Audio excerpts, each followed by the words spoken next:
Monitor, Narendra, apakah sudah ada?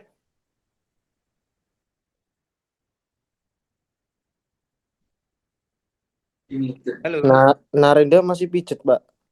Eh, oh, Imijit ya. Oke. Nggih. Kalau Pak yang presentasi sudah adakah? Sudah, Pak. Oke, sudah ya. Oke, kita mulai. Assalamualaikum warahmatullahi wabarakatuh. Waalaikumsalam warahmatullahi wabarakatuh. Selamat sore semuanya. Jumpa lagi di kuliah pendidikan konservasi pertemuan ke ini berapa? 13 ya, 13. Untuk memulai kuliah kita buka dengan membaca doa. Semoga apa yang kita pelajari menjadi ilmu yang berkah dan bermanfaat. Berdoa mulai.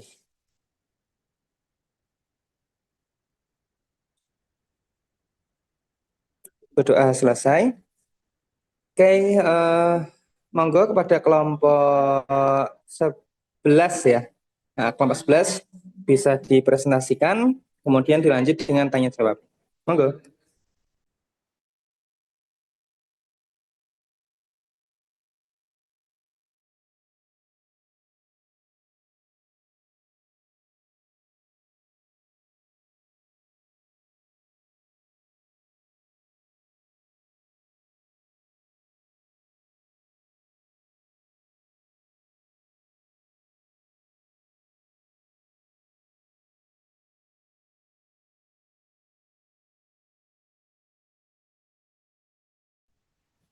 Baik semuanya, Assalamualaikum warahmatullahi wabarakatuh. Selamat sore Pak Menharis dan juga teman-teman semua. Hari ini kelompok 11 akan memaparkan materi mata kuliah pendidikan konservasi. Dengan beranggotakan 4 orang, yaitu yang pertama ada Elyasya Afsun Makfira dengan NIM 2404080041. Lalu ada Vera Malisatus Zahra dengan NIM 2404080049. Lalu ada Panji Maesa Wijaya Diningrat dengan NIM 2404220010. Lalu ada Yanuar Wahyu Hartanto dengan NIM 2406010144. Hari ini kelompok 11 akan menjelaskan materi tentang kampus ramah disabilitas wujud konservasi nasional.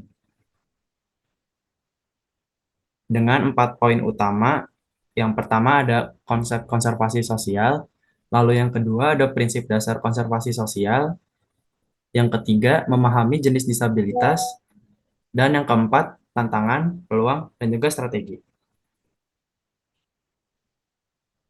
Sebelum lanjut ke materi, saya akan membacakan latar belakang terlebih dahulu. Sebagai universitas berwawasan konservasi, UNES tidak hanya menekankan pelestarian lingkungan dan juga budaya, tetapi juga nilai kemanusiaan. Disinilah konservasi sosial berperan, yaitu memastikan bahwa setiap individu mendapatkan kesempatan yang setara dalam pendidikannya. Dalam realitasnya, mahasiswa penyandang disabilitas masih menghadapi berbagai hambatan, baik dalam akses fisik, akademik, maupun interaksi sosial di dalam kampus. Karena itu, konsep kampus ramah disabilitas menjadi penting sebagai wujud nyata dari komitmen UNES untuk membangun lingkungan belajar yang inklusif dan juga adil. Upaya ini juga sejalan dengan amanat undang-undang serta prinsip dasar inklusi, yaitu menghargai keberagaman dan menjamin keadilan bagi semua mahasiswa. Melalui penerapan konservasi sosial, UNES berusaha menciptakan ruang pendidikan yang lebih humanis, setara, dan juga mendorong setiap mahasiswanya untuk berkembang sesuai potensi. Selanjutnya akan dibacakan oleh rekan saya.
Kok nggak ada suaranya ya?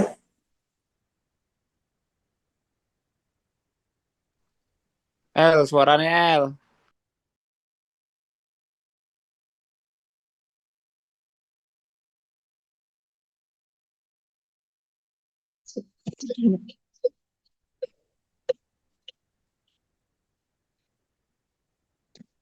Baik, saya ulangi.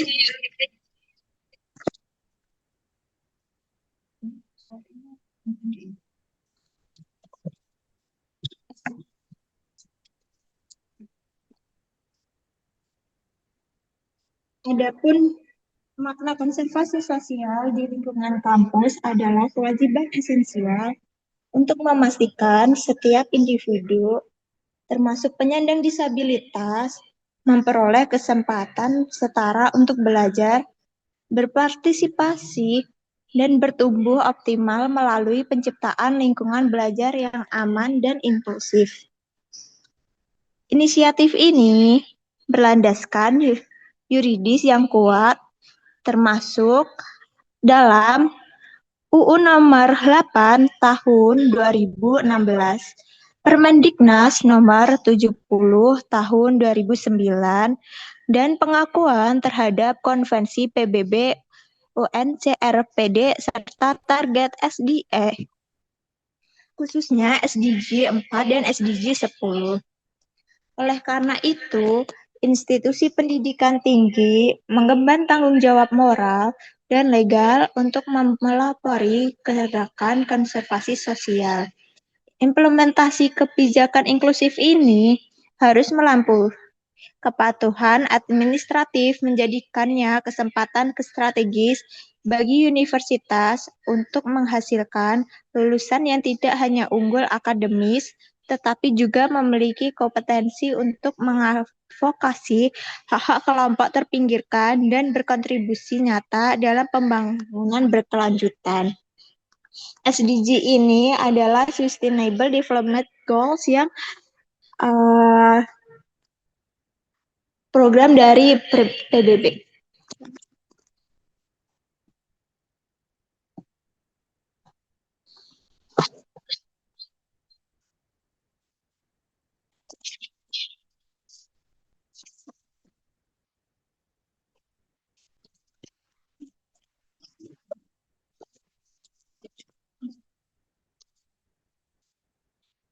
Lalu selanjutnya yaitu ada prinsip dasar konservasi sosial, di mana dalam konteks Universitas Negeri Semarang, yaitu UNES, yang memiliki visi sebagai universitas berwawasan konservasi.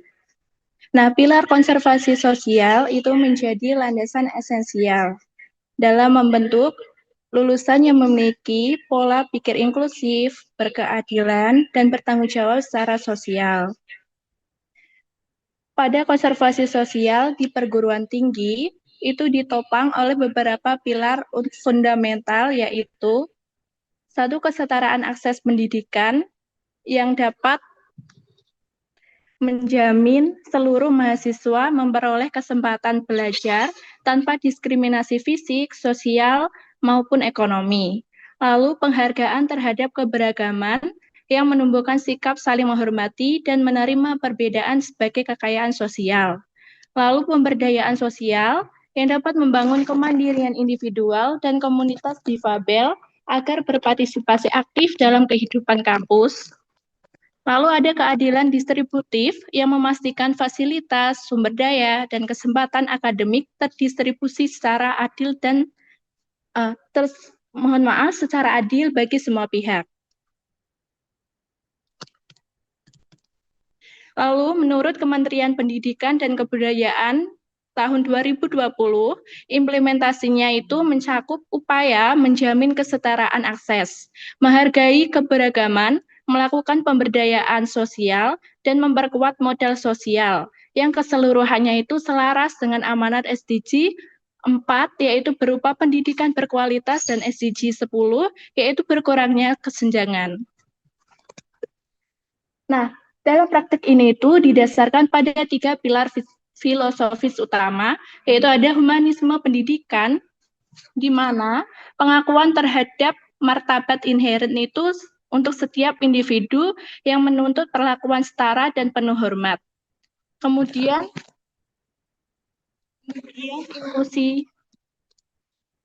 Kemudian inklusi sosial, di mana pengintegrasian prinsip akses untuk semua atau akses for all ke dalam seluruh aspek kehidupan dan layanan di lingkungan kampus. Lalu yang terakhir adanya keadilan distributif yang menjamin adanya distribusi atau pemerataan sumber daya pendidikan secara adil bagi semua pihak. Kemudian ada implementasi konservasi sosial di perguruan tinggi menghadapi diskrepansi yang signifikan antara kerangka ideal dengan realitas di lapangan. Adanya rendahnya kesadaran mahasiswa dan tenaga pendidik tentang pentingnya konservasi sosial, di mana mahasiswa dan dosen belum memahami pentingnya konservasi sosial, sehingga kebutuhan mahasiswa disabilitas sering terabaikan. Adapun penyebabnya yaitu kurang pelatihan, minim contoh praktek baik, dan tidak ada indikator inklusi dalam evaluasi.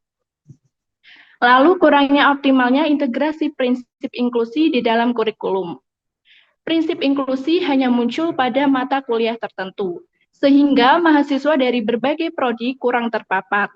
Padahal inklusi itu relevan di banyak bidang seperti arsitektur atau universal design dan TI untuk aksesibilitas. Kemudian ada hambatan fisik dan non-fisik yang menghalangi partisipasi setara. Atau mahasiswa disabilitas itu masih terkendala akses bangunan, fasilitas yang tidak ramah disabilitas, serta stigma dan kebijakan akademik yang tidak adaptif.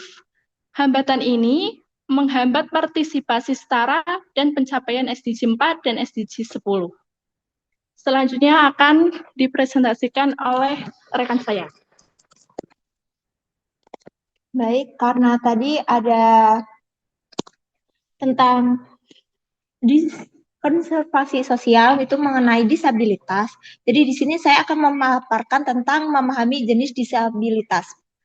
Disabilitas difabel merupakan serapan dari frasa bahasa Inggris differently able yang bermakna memiliki kemampuan berbeda. Nah, berbeda dengan istilah disabilitas yang cenderung berkonotasi pada keterbatasan atau kekurangan.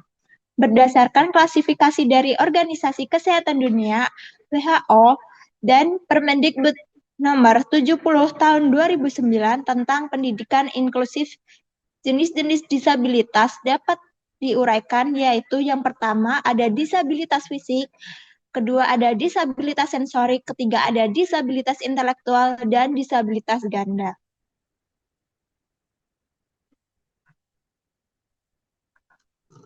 Nah, disabilitas fisik ini mencakup kondisi seperti cerebral palsy dan amputasi yang memerlukan alat bantu. Menurut di konservasi sosial ini menuntut penyediaan fasilitas kampus yang sepenuhnya aksesibel seperti RAM dan lift.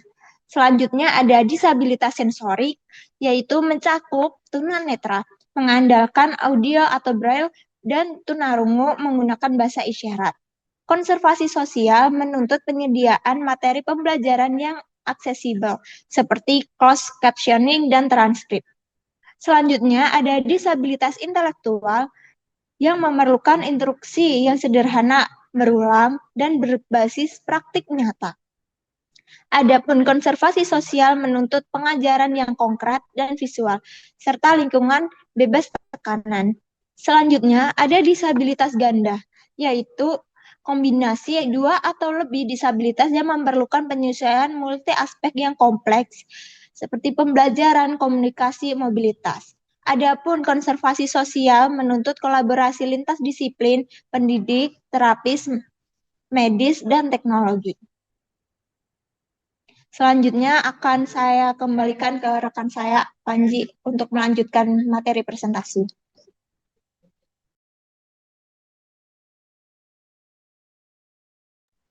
Baik, selanjutnya ada tantangan implementasi kampus ramah lingkungan.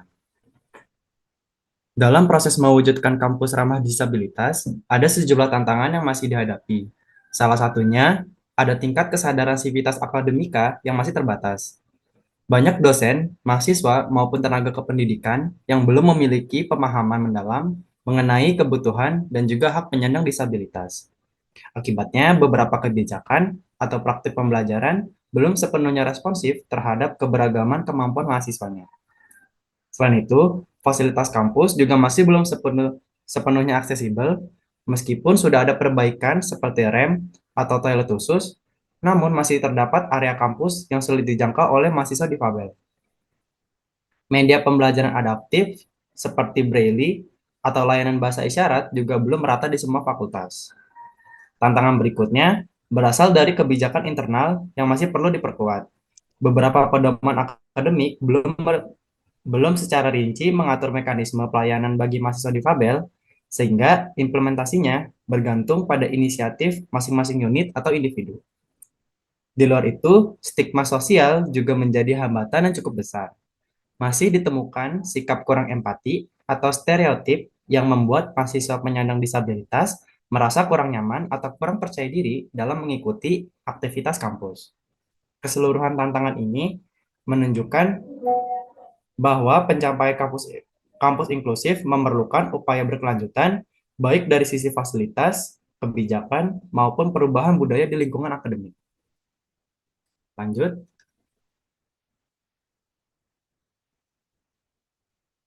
Selanjutnya, peluang dan strategi implementasi kampus ramah lingkungan. Kampus ramah disabilitas. Dalam mewujudkan kampus ramah disabilitas, UNES memiliki sejumlah peluang dan strategi yang dapat dioptimalkan. Salah satunya adalah integrasi nilai inklusi ke dalam kurikulum dan kegiatan pembelajaran. Dengan memasukkan perspektif konservasi sosial ke dalam mata kuliah, mahasiswa diharapkan memiliki pemahaman lebih baik tentang keberagaman dan juga keadilan. Selain itu, pengembangan fasilitas kampus menjadi peluang penting melalui kolaborasi antara fakultas, lembaga kampus, dan pihak eksternal. UNES dapat memperbaiki aksesibilitas seperti rem, jalur kursi roda, ruang kelas adaptif, dan media pembelajaran yang lebih inklusif. Program-program seperti peer mentoring juga menjadi strategi yang efektif karena dapat meningkatkan interaksi dan empati antara mahasiswa reguler dan juga mahasiswa difabel. Berbagai kegiatan sosial seperti pelatihan bahasa isyarat, seminar inklusi, dan kampanye kesadaran disabilitas juga dapat memperkuat budaya kampus yang lebih humanis. Dengan memanfaatkan peluang ini, kampus dapat bergerak menuju ekosistem pendidikan yang benar-benar ramah bagi sebuah mahasiswa. Lanjut. Selanjutnya, peluang dan strategi implementasi peran ULD. ULD atau Unit Layanan Disabilitas memiliki peran yang sangat strategis dalam mendukung implementasi kampus ramah disabilitas. ULD menjadi pusat pelayanan, koordinasi, dan advokasi untuk mahasiswa difabel. Salah satu peluang yang dapat dimaksimalkan adalah penyediaan pelatihan bagi dosen dan tenaga kependidikan, sehingga mereka mampu menerapkan strategi pembelajaran yang adaptif dan juga responsif terhadap kebutuhan mahasiswa. Selain pelatihan, ULD juga dapat memperluas penyediaan media belajar yang inklusif seperti modul Braille, alat bantu teknologi, juru bahasa isyarat, serta layanan pendamping akademik. Dukungan ini sangat membantu mahasiswa difabel untuk mengikuti kegiatan akademik secara optimal. ULD juga memiliki peluang untuk menjalin kerjasama dengan lembaga sosial, komunitas difabel, dan pemerintah daerah. Melalui kolaborasi ini, kampus dapat memperoleh sumber daya tambahan, pendamping ahli, maupun program peningkatan aksesibilitas yang lebih berkelanjutan. Dengan memperkuat peran ULD, strategi implementasi kampus ramah disabilitas dapat berjalan lebih terarah dan juga efektif.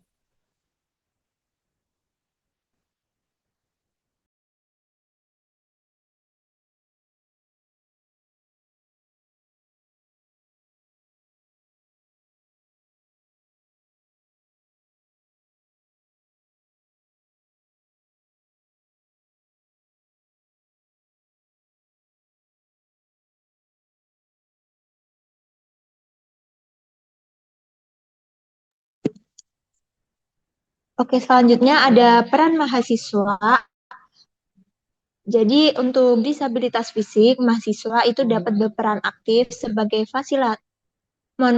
fasilitator mobilitas dan advokat untuk penerapan prinsip universal design di seluruh infrastruktur kampus.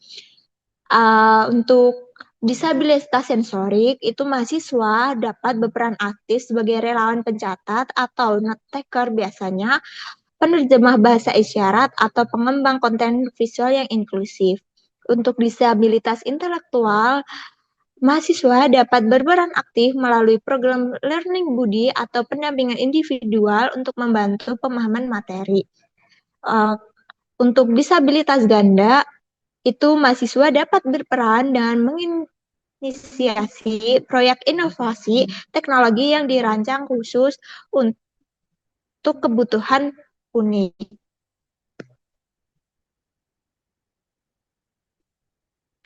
Selanjutnya ada peran mahasiswa sebagai agen konservasi sosial. Mahasiswa itu memiliki peran penting dalam mendukung terciptanya kampus yang inklusif dan ramah disabilitas. Sebagai bagian dari civitas akademika, mahasiswa dapat berkontribusi langsung melalui tindakan kreativitas dan sikap yang mencerminkan nilai konservasi sosial.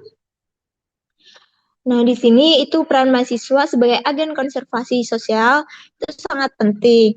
Seperti yang sudah saya jelaskan di slide sebelumnya, yaitu meliputi advokasi dan edukasi untuk memastikan universal design dan hak-hak penyandang disabilitas diakui. Secara langsung, mahasiswa juga berfungsi sebagai fasilitator dan pendamping. Seperti yang sudah saya jelaskan di slide sebelumnya, itu bisa menjadi note taker, penerjemah bahasa isyarat, atau learning budi bagi rekan-rekan yang membutuhkan. Terakhir, mahasiswa harus berinovasi melalui proyek teknologi bantu khusus, terutama untuk disabilitas ganda, guna memastikan partisipasi setara dan menjadikan kampus sebagai lingkungan yang adil, inklusif, dan bebas hambatan. Nah, untuk kesimpulannya yaitu konservasi sosial menegaskan pentingnya pelestarian nilai kemanusiaan, keadilan, dan keberagaman. Mohon maaf, saya ulangi, yaitu konservasi sosial menegaskan pentingnya pelestarian nilai kemanusiaan, keadilan, dan keberagaman dalam pendidikan tinggi.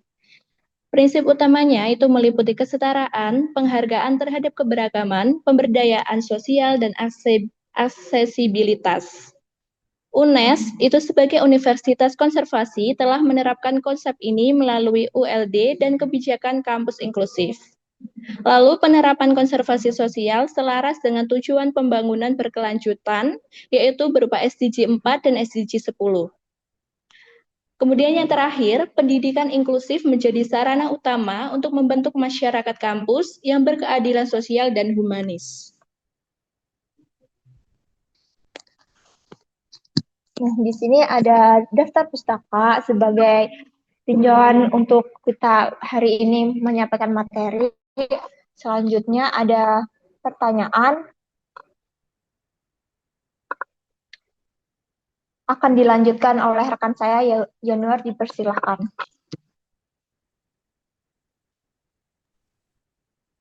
Oke, yang pertama ada pertanyaan dari Bintang Surya Putra dari kelompok 4. Pertanyaannya yaitu, menurut kelompok kalian apa fasilitas yang perlu ditambah kampus UNES agar bisa kampus ramah disabilitas? Ya, untuk jawabannya yaitu untuk kampus yang ramah disabilitas, UNES perlu fasilitas fisik seperti rem, lift, dan toilet khusus, serta fasilitas non-fisik seperti fasilitas digital dan sumber daya pendukung untuk keperluan mahasiswa disabilitas.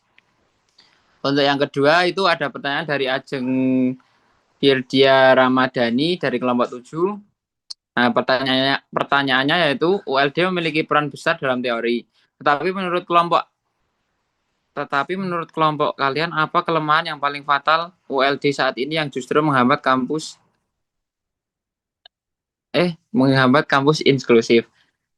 Ya, jawabannya menurut berbagai kelompok dan ahli pendidikan inklusif, kelemahan ULD yang paling fatal dan menghambat terwujudnya kampus inklusif saat ini adalah keterbatasan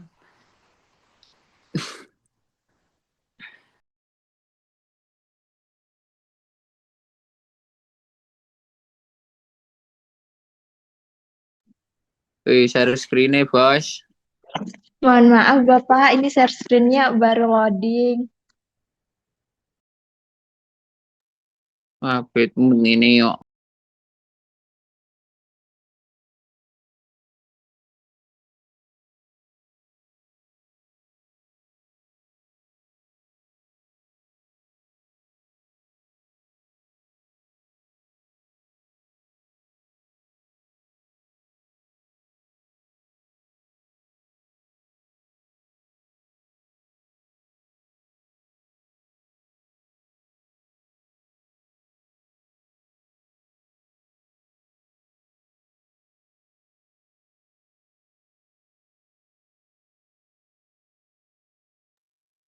Untuk bintang surya tadi sudah menjawab atau belum? Jawaban dari saya,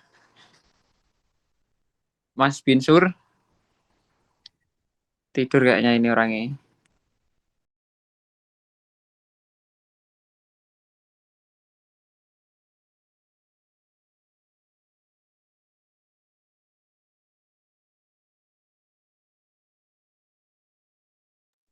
Lanjut.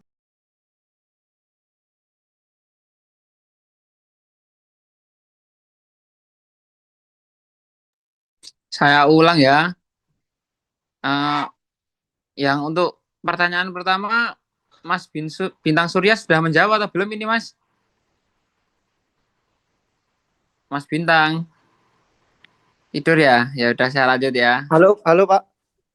Mohon maaf Pak. Kamu tidur ya? Enggak Pak, ini lagi mijet Pak. Kempora. Ini Lagi udah menjawab apa belum, Mas Binsur? Sudah. Sudah Mas Januar. Oke, Mas Bintang. Terima kasih. Oh, yang pertanyaan kedua saya ulang ya. ULD memiliki pertanyaan dari Mbak Ajeng Widya Ramadhani dari kelompok 7 ya. Pertanyaannya yaitu ULD memiliki peran besar dalam teori, tetapi menurut kelompok apa kelemahan yang paling fatal ULD saat ini yang justru menghambat kampus inklusif? Nah, untuk jawabannya yaitu menurut berbagai kelompok dan ahli pendidikan inklusif, kelemahan ULD yang paling fatal dan menghambat terwujudnya kampus inklusif saat ini adalah keterbatasan sumber daya yang krusial, terutama ketiadaan atau kurangnya tenaga pendidik dan staf pendukung yang memiliki keterampilan khusus atau kompetensi dalam melayani keragaman disabilitas. Untuk Mbak Ajeng, apakah sudah menjawab? Halo Mbak Ajeng. Sudah, Kak. Oke, makasih ya. Yuk untuk slide berikutnya. Ya, pertanyaan yang ketiga yaitu dari Mbak Aurel Farin Syawar dari kelompok 4. Pertanyaannya yaitu, jelaskan faktor apa saja yang dapat menghambat penerapan keadilan distributif di perguruan tinggi serta bagaimana dampaknya terhadap mahasiswa. Nah, untuk keadilan distributif di kampus terhambat oleh ketidaksetaraan ekonomi awal, prosedur yang tidak transparan atau nepotisme dan ketimpangan fasilitas antar fakultas. Dampaknya yaitu stres, motivasi belajar menurun, dan resiko putus kuliah bagi mahasiswa yang berhak namun terabaikan. Sehingga mutu pendidikan dan kepercayaan pada sistem kampus ikut merosot. Untuk Mbak Aurel, apakah sudah menjawab? Sudah, terima kasih. Oh ya, makasih juga. Nah, pertanyaan keempat yaitu pertanyaan dari Mas Fajar Gilang Rizkiawan dari kelompok 10. Oke, pertanyaannya itu agak banyak ini ya. Kasus disabilitas ganda menuntut penyesuaian multi aspek dan kolaborasi lintas disiplin, yaitu pendidik, terapis, medis, dan teknologi. Bagaimana peran spesifik mahasiswa sebagai agen konservasi sosial, misalnya melalui proyek inovasi teknologi, dapat menjembatani kebutuhan kompleks ini dan apa risiko yang mungkin timbul jika kolaborasi lintas disiplin tersebut gagal terwujud. Untuk jawabannya cukup simpel ya. Mahasiswa berperan sebagai katalis inovasi sosial dengan menciptakan teknologi adaptif yang memaksa kolaborasi lintas disiplin, yaitu pendidik, medis, dan teknologi. Jika kolaborasi ini gagal, resikonya adalah solusi yang tidak relevan atau tidak terintegritas. C. Fragmentasi layanan dan kegagalan mencapai potensi individu dengan disabilitas ganda. Untuk Mas Fajar, Pak sudah menjawab? Halo, Mas Fajar. Oke, aneh. Yo. Oke Mas, sudah. Oke. Makasih ya Mas. Lanjut.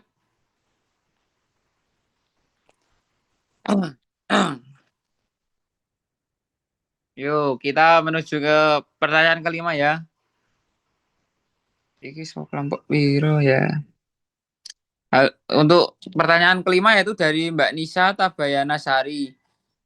Yaitu pertanyaannya, tidak semua kampus memiliki fasilitas untuk penyandang disabilitas fisik. Lantas alternatif apa yang bisa dilakukan kampus untuk mengatasinya? Oke, jawabannya itu jika kampus tidak memiliki fasilitas fisik yang memadai, solusinya yaitu pindah kelas, pindahkan ruang kuliah mahasiswa disabilitas ke lantai dasar atau ruang yang paling mudah diakses. Maksudnya itu tidak di lantai-lantai atas gitu ya. Yang kedua,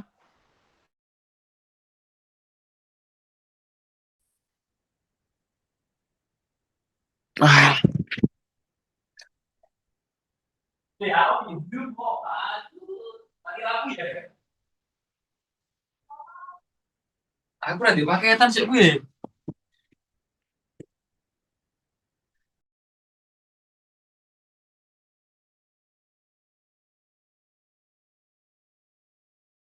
Sama paman langsung datang. Mohon maaf ya Pak, barusan mati lampu ini. Saya ulang ya Pak. Ini saya mati lampu Pak, maaf sekali Pak. Oke, yang pertama kan memindahkan kelas. Yang tidak di lantai atas, maksudnya di lantai bawah ya. Yang kedua, gunakan teknologi. Tawarkan kuliah online atau hybrid agar mahasiswa tidak perlu banyak bergerak. Nah, itu kuliahnya online dari rumah masing-masing. Yang ketiga, sediakan bantuan, sediakan asisten untuk membantu mobilitas dan akses layanan administrasi. Fokus pada penyesuaian lokasi, penggunaan online, dan bantuan personal seperti itu. Apakah menjawab dari Mbak Nisa? Baik, sudah. Terima kasih. Oke, makasih juga.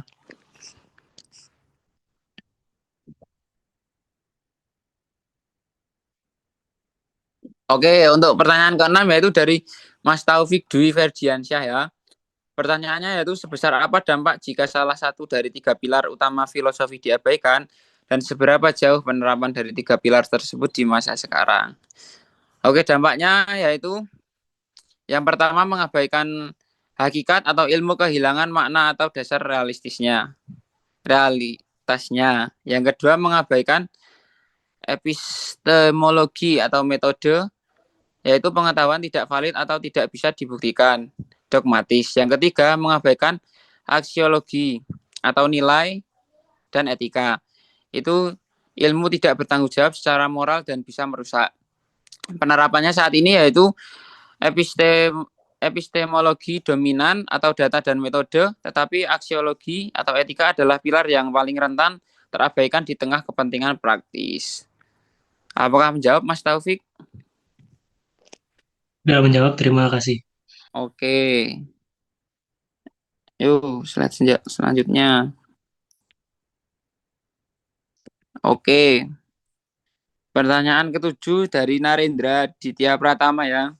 Pertanyaannya yaitu strategi apa yang akan diprioritaskan untuk mewujudkan kampus ramah difabel atau disabilitas? Oke, jawabannya yaitu prioritas kampus ramah difabel, yaitu strateginya dibagi menjadi 2 fokus utama, yaitu yang pertama akses pendidikan cepat, yaitu akomodasi fleksibel atau pindahkan kelas, itu kayak tadi pindahkan kelas ke lantai dasar atau tawarkan opsi kuliah online.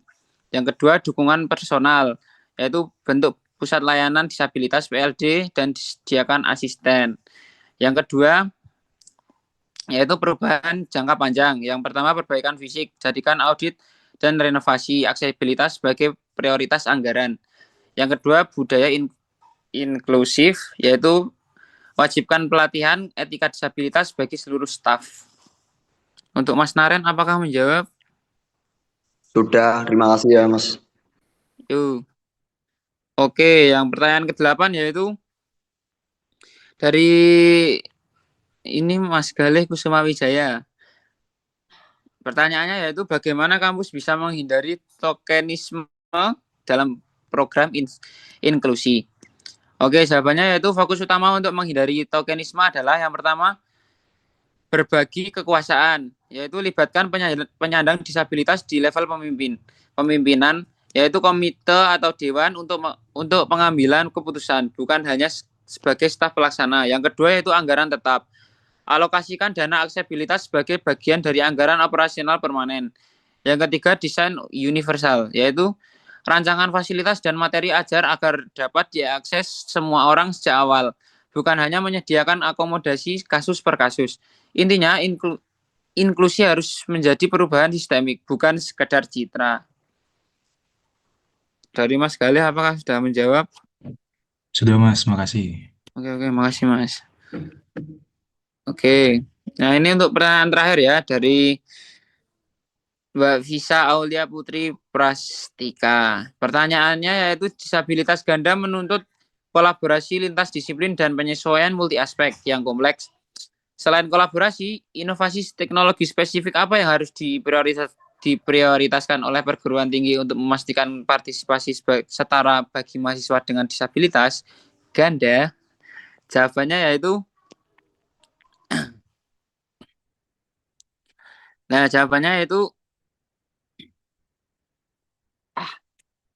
prioritaskan teknologi yang mampu mengintegrasikan dan menyesuaikan berbagai hambatan sekaligus. Ini meliputi perkembangan komunikasi multimodal berbasis AI seperti Braille dinamis dan sistem navigasi cerdas menggunakan sensor dalam ruangan. Pastikan semua materi ajar merupakan UDL adaptif yang otomatis menyajikan konten dalam format cross modal yang dipersonalisasi. Fokus utamanya adalah integrasi multimodal dan adaptasi personal tingkat tinggi. Untuk Mbak Visa Aulia, apakah menjawab? Sudah, Kak. Terima kasih. Oke. Ya, saya kembalikan ke moderator ya.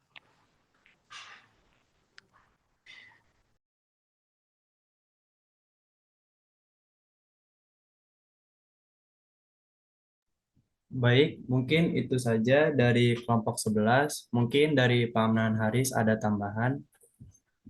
Kayaknya pukul rata. Gantian share screen ya. Misalnya banyak Odi, Pak Amnan juga. Kok Pak satu, biologi, Pak Amnan satu lingkungan. Kayak gitu. Iya sih harusnya sih. Oke, ini yang muncul di layar apa? Ragam disabilitas. Ragam disabilitas ya, oke.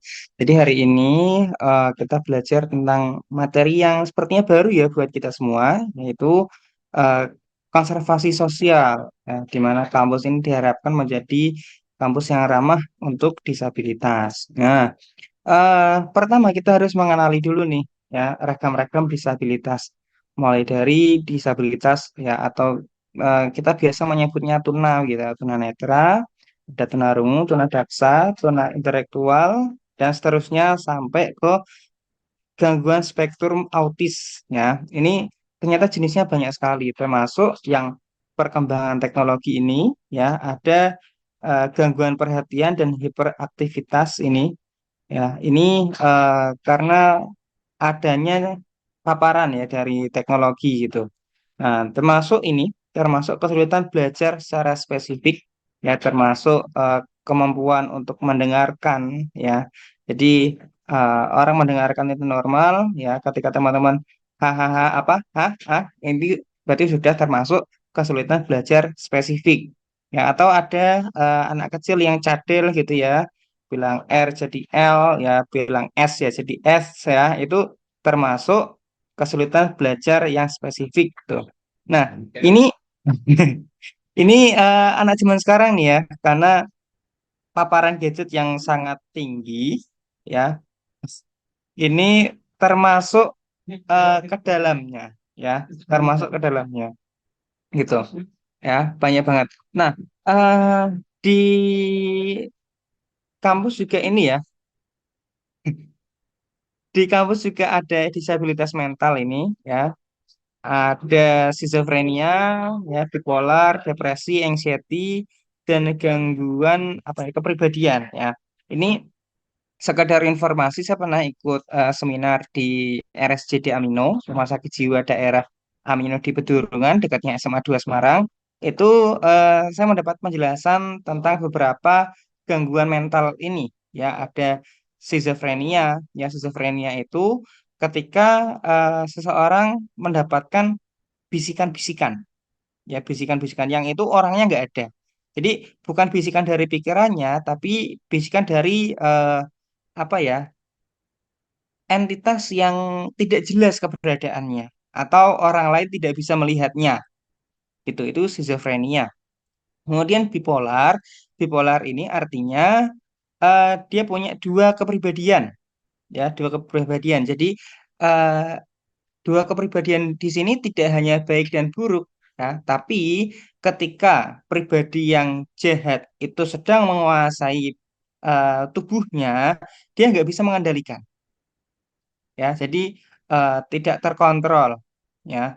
Ini kalau teman-teman pernah baca novel Terelie, ada tokoh namanya itu Bibi Gil, ya. Bibi Gil itu dia adalah seorang bipolar, gitu. Jadi ketika saat-saat tertentu, ya, saat-saat misalnya traumanya itu muncul, itu eh, apa ya, separuh, ya, atau jiwa yang lainnya itu berontak kemudian menguasai jiwanya tersebut.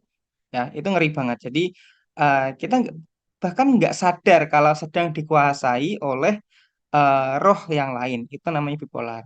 Kalau depresi, depresi itu karena ini ya, eh, lebih karena trauma di masa kecil. Ya, entah dia kehilangan anggota keluarganya, ya, kehilangan eh, apa ya, kehilangan orang yang tersayang, ya, seperti itu. Ini kalau depresi sulit sekali untuk disembuhkan, itu, ya. Kemudian anxiety itu lebih ke perasaan cemas, ya, tapi cemasnya itu berlebihan, ya.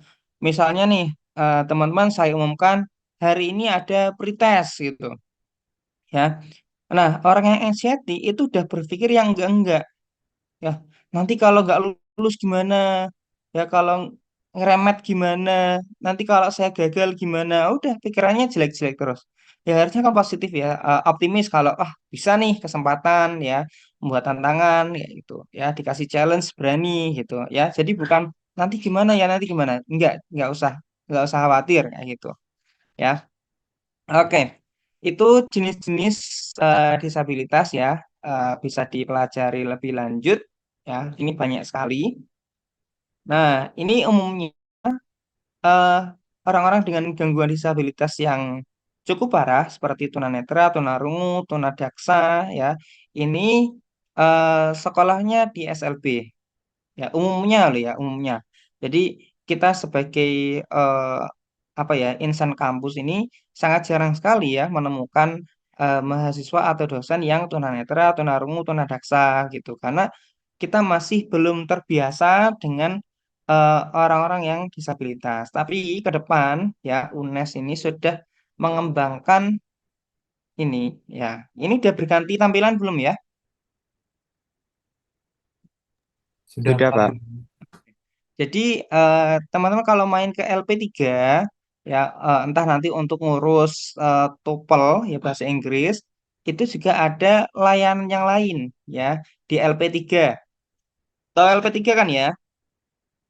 Depannya LPPM gitu. Nah, di LP3 itu ada namanya Pusat Layanan Bahasa, Pelatihan Pendidikan, Karir, Bimbingan Konseling, dan Disabilitas. Nah, ada kata disabilitasnya di sini, ya. Di sini, ya, layanannya banyak, ya. Ini ada English Proficiency, ya, pelatihan bahasa Inggris bagi dosen, mahasiswa, tendik, dan masyarakat, ya, termasuk teman-teman jika nanti mau lulus gitu, ya, pastinya akan mengurus tes TOEFL di sini, ya. Kemudian ada pelatihan pekerti dan AA bagi dosen, ya, saya sudah semua kebetulan, ya. Kemudian untuk guru juga ada pelatihan penelitian tindakan kelas, ya. kemudian pelatihan bahasa, bahasa-bahasa asing maupun bahasa daerah, ya utamanya bahasa Jawa, ini ada ya bahasa asing, bahasa Cina, bahasa Jepang, bahasa Korea atau bahasa Prancis ya jelas ada gitu. Terutama yang jurusannya itu ada di UNES jelas ada gitu. Jadi teman-teman jika penasaran bisa diakses karena itu merupakan bagian dari layanan gitu. Ya. Dan masih banyak yang lain ya ini. Nah, eh, ternyata ya ini luar biasa nih ya. UNES masuk 10 kampus besar dunia ya. 10 besar kampus dunia yang paling ramah disabilitas.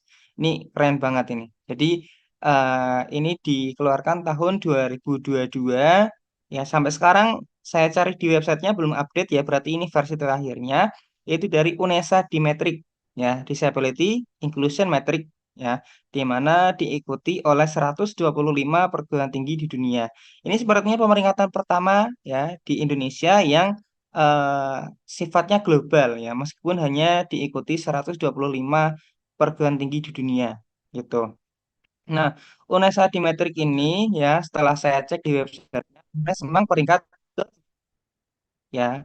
Yang pertama ada Open University ya, ini saya kira UT. Ternyata Open University-nya punya Inggris. Ternyata mereka juga punya Open University ya, UT-nya Inggris gitu.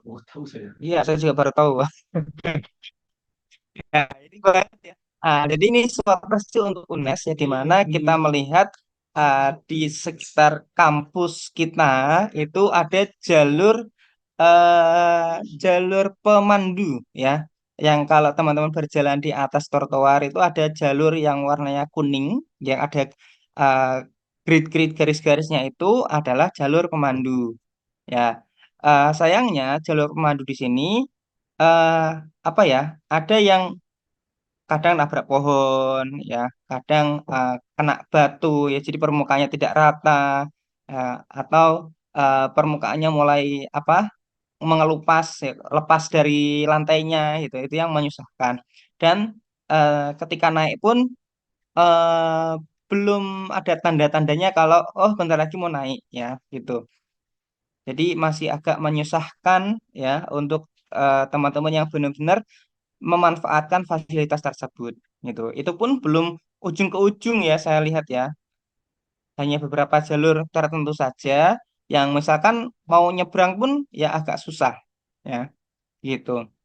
Nah, eh kemudian ini ya teman-teman perlu tahu nih ya. Ini ternyata dari kampus kita tuh ada inovasi khusus untuk disabilitas. Wah, ini keren banget. Dan ternyata setelah saya telisik lebih lanjut, inovasi ini diciptakan oleh teman saya yang sekarang menjadi dosen teknik. Ya, ini keren banget.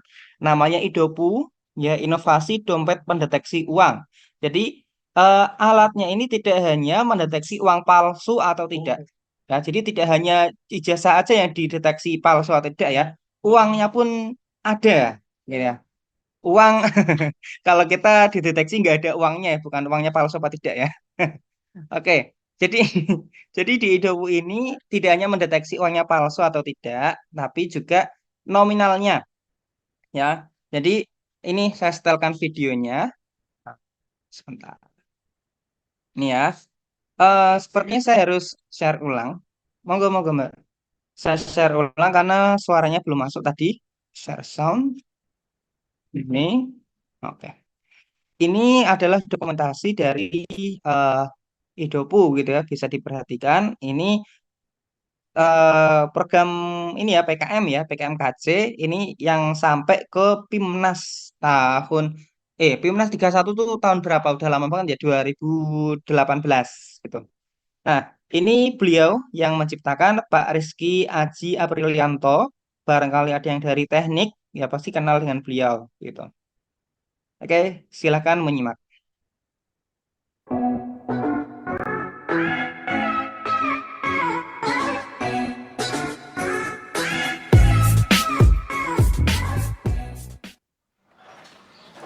Panduan penggunaan IDOPU.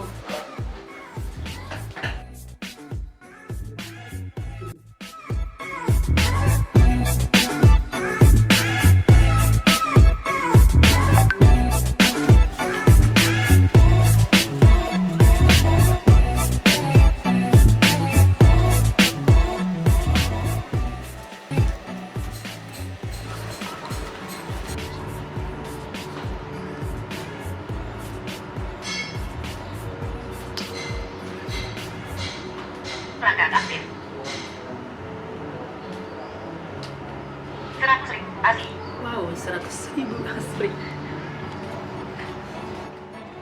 Oke. Nah, seperti itu cara kerjanya ya.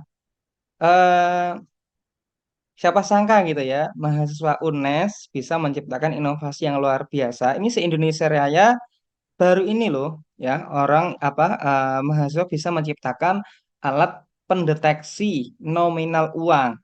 Ya, nominal uangnya. Jadi tidak sebatas asli atau palsu. Kalau teman-teman ini ya mendeteksi uang asli atau palsu pakai sinar UV, itu hanya bisa mendeteksi asli atau palsu.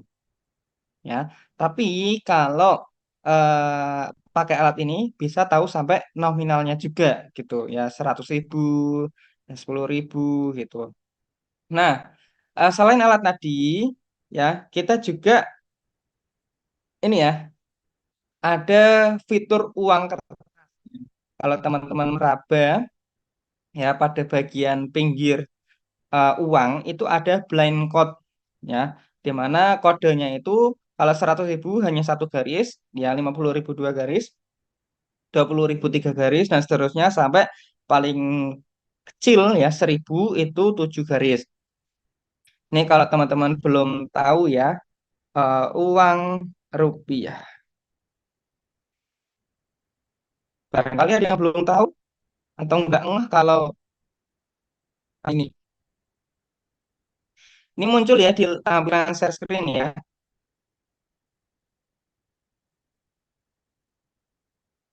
Jadi perhatikan di sini, ini ada dua garis ini, ya dua garis yang berdekatan. Itu artinya satu ya, kode untuk satu atau mata uang yang paling besar nominalnya atau 100 rupiah. Ya, 50.000 berderet ya dua garis seperti sama dengan ini. Ya, 20.000 ada tiga garis, ya, kemudian dan seterusnya sampai 1.000 itu satu garis saja. Nah, ini 50.000 dua kan? Nah, ini namanya blind code.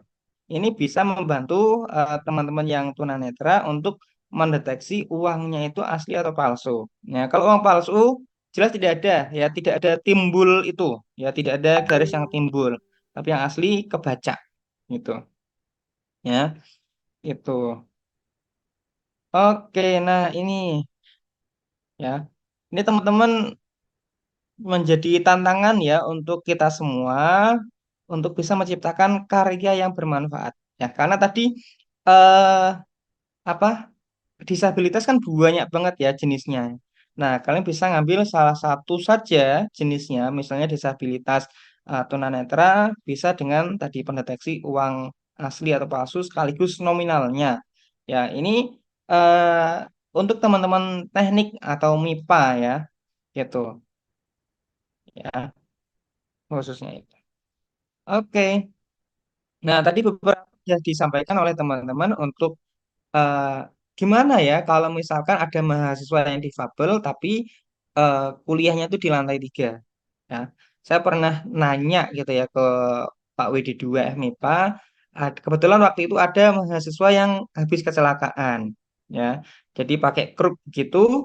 Ya, kemudian kelasnya di lantai 3. Ya, nah saya heran waktu itu anaknya ini seminggu setelah kejadian dia berangkat masih pakai kruk gitu.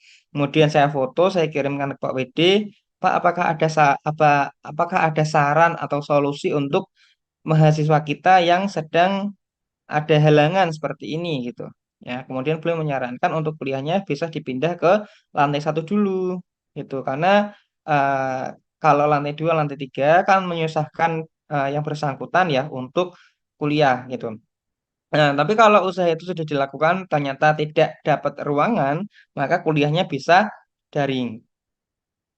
Ya, seperti kita ini, ya, daring. Saya pernah coba ngasih ini ya, opsi di kelas, ya ternyata ada yang PC. Pak, saya habis kecelakaan, Pak. Mohon pengertiannya untuk kuliahnya hybrid atau daring. Ya. Kalau hybrid, nanti repot ngatur-ngatur di kelasnya. Ya, mending sekalian daring aja, gitu.